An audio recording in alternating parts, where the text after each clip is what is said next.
Brain তো সাংঘাতিকভাবে damaged, immediately ওটি করতে হবে। রুদ্র স্যারকে ফোন করুন, খবর দিন। স্যার, হ্যাঁ স্যার, একটা মেজর অ্যাক্সিডেন্ট হয়েছে, এমার্জেন্সি। হ্যাঁ হ্যাঁ হ্যাঁ স্যার, ওকে ওকে ঠিক আছে, আমরা এখানে সব রেডি করছি। উনি বললেন যে ওনার যত তাড়াতাড়ি সম্ভব ওটি করতে, তাড়াতাড়ি অ্যারেঞ্জমেন্ট শুরু করতে হবে। চলুন চলুন, এক্ষুনি এক্ষুনি।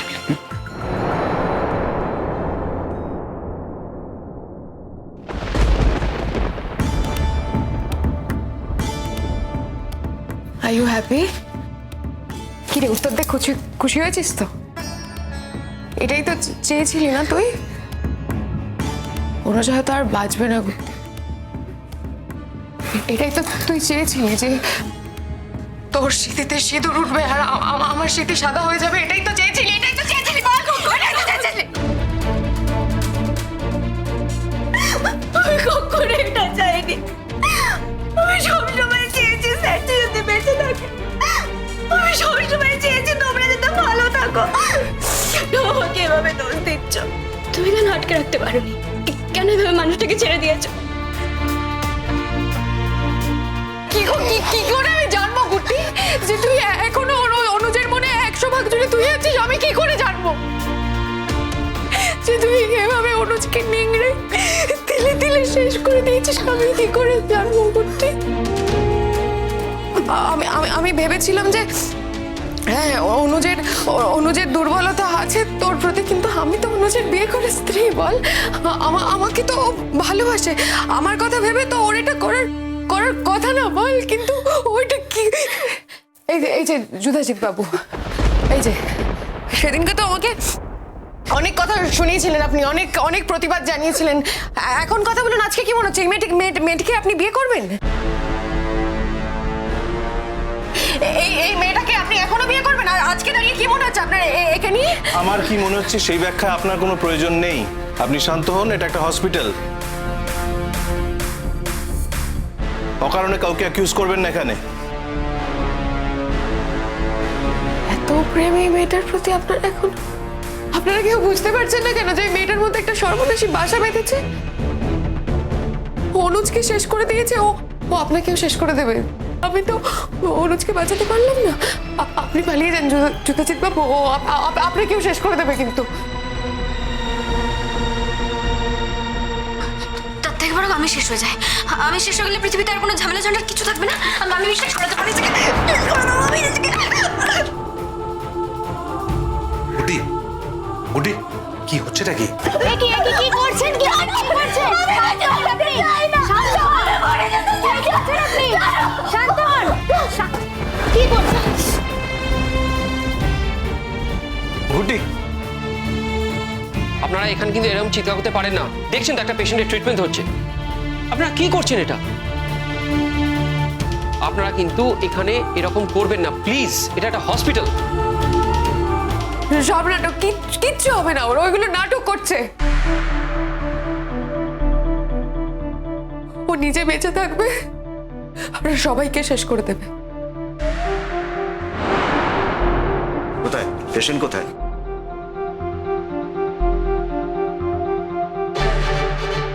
ওটিতে নিয়ে গেছে? হ্যাঁ স্যার, ওটিতে নিয়ে গেছে, আপনার জন্যই অপেক্ষা করছিলাম।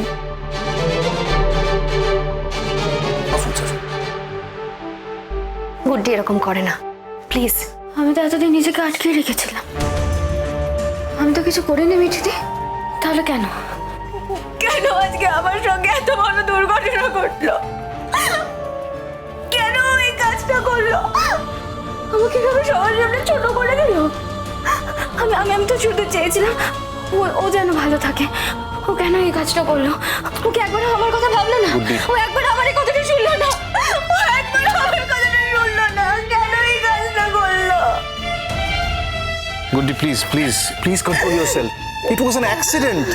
অ্যাক্সিডেন্টের উপর কারো হাত থাকে না। না, কোনো অ্যাক্সিডেন্ট তো হয়নি। আগের মুহূর্ত পর্যন্ত আমার সাথে ফোনে কথা বলেছে। হ্যাঁ, তবে সকাল থেকে একটু আনমনা ছিল ঠিকই, কিন্তু না, হ্যাঁ, ফোনের কথাগুলোর মানে তখন আমি বুঝতে পারিনি, এখন বুঝতে পারছি। ওকে বলেছিল যে তুমি তো আমার আইনত স্ত্রী, আমি না গেলেও লোকজন আমাকে তোমার কাছে পৌঁছে দিয়ে দিতে যাবে, তার মানে ও বলছিল যে ওর ডেড বডিটা লোকজন আমার কাছে ও ডেলিভারিটলি অ্যাক্সিডেন্টটা করেছে, ও সুইসাইড অ্যাটেম্প করতে গেছিল, তো এই মেয়েটার জন্য ওর যেটা করেছে আজকে। যদি সেটা ঘটেও থাকে তাহলে গুড্ডি তো ওকে এটা করতে বলেনি। আমার মনে হয় এখন তোমার একটু শান্ত থাকা উচিত শিরিন। ও যতক্ষণ না সুস্থ হচ্ছে আর যতক্ষণ আমরা ডাক্তারের সঙ্গে কথা বলছি, ওর ট্রিটমেন্ট পুরো হচ্ছে, ততক্ষণ তুমি প্লিজ চুপ করো, শান্ত থাকো। আপনি আসুন। কোথায় যাবো? স্যারজি ঠিক আছে তো? আমার স্যারজি ভালো আছে তো? বলুন, একটু কিছু খবর দিন না, বলুন না। সই করতে হবে তো, স্যার ওটিতে ঢুকে গেছেন, একটা বন্ডে সাইন করতে হবে তার আগে। আপনি ওকে বলছেন কেন? ওকে বলছেন কেন আপনি? না ওকে কি মনে হলো? ওকে অনু চ্যাটার্জির ওয়াইফ মনে হয়েছে? কেন এত লোক থাকতে হবে আপনি ওকে বলছেন কেন? আমরা তো জানি না, উনি প্রথমে এসেছিলেন, কান্নাকাটি করছিলেন, আমি ভাবলাম বোধহয় উনি স্ত্রী হন। কি করে ভাবলেন? এই যে মেয়েটা, মুখটা দেখতে পাচ্ছেন না? দেখে বুঝতে পারছেন না বিয়ের আসর থেকে উঠে এসছে? বিয়ের আসর থেকে উঠে এসছে মানে তো ওর সঙ্গে ওর বর থাকার কথা। ওর বর কি ওর সঙ্গে ছিল? যার অ্যাক্সিডেন্ট হয়েছে সে কি ওর সঙ্গে ছিল না তো? আমরা তো খেয়াল করিনি, বিশ্বাস করুন। কোথায় সাইন করতে হবে? আমি যাব, আমি সাইন করব। আমার অধিকার আছে, একমাত্র আমার অধিকার আছে। আমি অনু চ্যাটার্জির স্ত্রী। জীবিত অবস্থায় কোনো অধিকার পাইনি, কিন্তু মৃত্যু হলে, মৃত্যুর পর অনু চ্যাটার্জির সব রাইট আমার, সব অধিকার আমার। কেউ কিচ্ছু করবে না, সব আমি করব। এই মেয়েটা একটা ফালতু মেয়ে, ও একটা আউটসাইডার, ওর কোনো রাইট নেই। কোথায় যেতে হবে, কোথায় কি করতে হবে আমাকে বলুন, আমি যাব। আপনি আসুন। আমি যাব। আমি এতক্ষণ চুপ করেছিলাম, আমি কিচ্ছু বলিনি, কিন্তু আর আমি চুপ করে থাকবো না। এবার আমরা পুলিশ কেস করব। আমার মেয়ের যা সর্বনাশ হবার তো ঘটেই গেল, হয়েই গেল, তুমি কি এখনো চুপ করে থাকবে? আমি কি বলবো, আমি কিচ্ছু বুঝতে পারছি না। ওদের তো বিয়ে হচ্ছিল, অনুজ হঠাৎ এই কাজটা করতে গেল কেন? না, আপনাদের ঠিক কিভাবে মনে হচ্ছে যে এটার জন্য ওই দায়ী? মানে গুড্ডির জন্যই অনুজ সুইসাইড করতে গিয়েছিল, কেন মনে হচ্ছে এটা আপনাদের? সুইসাইড করতে গেছে কিনা তার তো এখনো প্রমাণ মেলেনি। ওর তো পরীক্ষা নিরীক্ষা হবে, অ্যাক্সিডেন্টও তো হতে পারে। প্লিজ আপনি আর শাক দিয়ে মাছ ঢাকবেন না, প্লিজ। আপনারা কোথায় যাবেন না যাবেন আমি জানি না, কিন্তু আমি ছাড়বো না। ও আমার সন্তান। পুলিশ যদি জিজ্ঞেস করে তাহলে আমি ওই মেয়েটাকে অ্যাকিউজ করব। আমাকে শাস্তি দেবে তো? আমাকে শাস্তি দাও। আমাকে কোথায় নিয়ে যাবে বলে আমি রেডি আছি। তোমাদের যদি সবার মনে হয় যে কোনো কিছুর মূল্যে আমি স্যারজিকে ফিরে পেতে চাই, তোমাদের যদি সবার মনে হয় আমাকে শাস্তি দিলে স্যারজি ফিরে আসবে, স্যারজি একদম সুস্থ হয়ে যাবে, আমি একদম তৈরি আছি। বলো কোন থানায় নিয়ে যাবে? কোথায়? আমি রেডি আছি, আমাকে নিয়ে যাও না।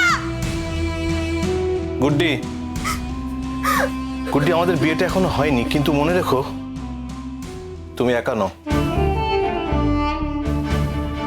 আমার একটা কথা আছে, জানি না এই সিচুয়েশনে সেটা বলা উচিত কিনা। বলছিলাম যে গুড্ডি দেখো, তোমাদের তো বিয়েটা অর্ধেক হয়ে আটকে গেল, মানে সেটা কি পূর্ণ করা সম্ভব? আপাতত নয়। কখনোই নয় যুদাজিৎ। তুমি আমার দাদার ছেলে, তাই তোমার ক্ষতি হোক এটা আমি চাই না। ঠিক কিসের ক্ষতির কথা বলছেন? তুমি বুঝতে পারছো না কিসের ক্ষতি? না, সত্যি বুঝতে পারছি না। এত কিছুর পরেও জেনে শুনে তুমি ওই রকম একটা মেয়েকে বিয়ে করবে? মেয়েটার কি দোষ? আচ্ছা মেজদা, মেয়েটা তো বিয়েটাই করতে গিয়েছিল, আমরা সবাই যা চেয়েছিলাম ও ঠিক সেই কাজটাই করতে গিয়েছিল। পিকলু যদি বোকার মতো নিজে কিছু করে তাহলে দোষটা কার? বাহ, এ কেমন বিচার আপনাদের মেজদা? একটা মেয়ে বলে সবসময় ওকেই দোষী বানাতে হবে? ও জানতো আমার ছেলের জীবন নিয়ে ছিনিমিনি খেলছে। ও যদি প্রথম থেকে নিজেকে আমার ছেলের জীবন থেকে সরিয়ে নিত, করেনি। সবকিছু জেনে শুনে ও থেকেছে, ও ইন্ধন জুগিয়েছে। আমার ছেলেটা ইমোশনাল, হয়তো ওকে কোনোদিন কোনো একটা দুর্বল মুহূর্তে কথা দিয়েছিল যে ও আর কোনোদিন বিয়ে করবে না। গুড্ডি